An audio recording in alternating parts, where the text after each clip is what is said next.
So you're watching the Christian television, you're reading the Bible, and then in February 2008, you made a decision to follow Jesus. How did that change your life? So, as I said, I was tortured, and because of that, I had nightmares every night. And it was so hard. My son had to hold my hand every night to fall asleep.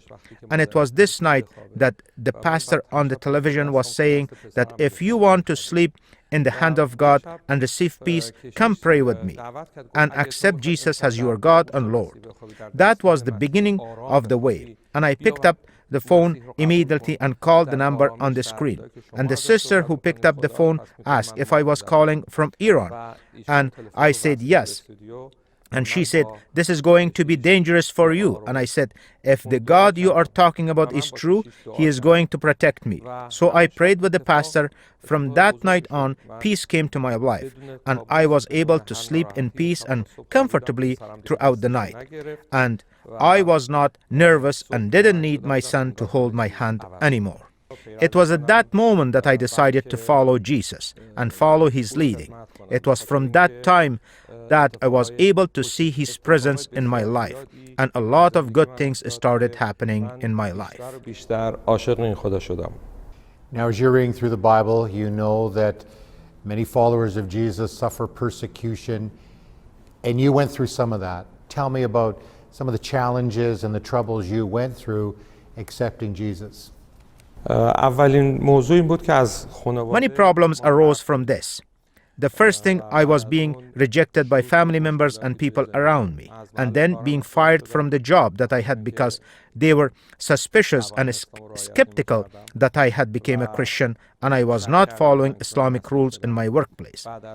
And then persecution happened, and I endured these persecutions until there was no serious action against us.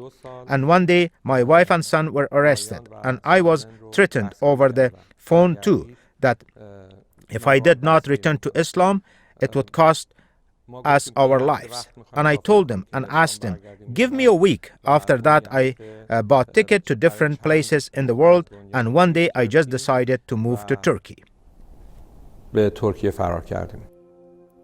After fleeing to Turkey in 2009, Saeed started an online ministry to Farsi-speaking people.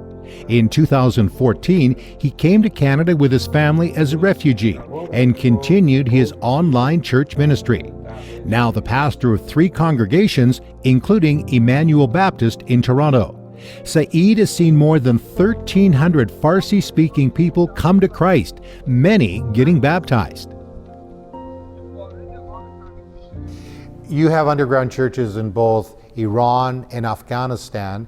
Of course, COVID has made it difficult for people to come together, but the online ministry has been very helpful to keep them growing in the relationship with Jesus and keeping them connected.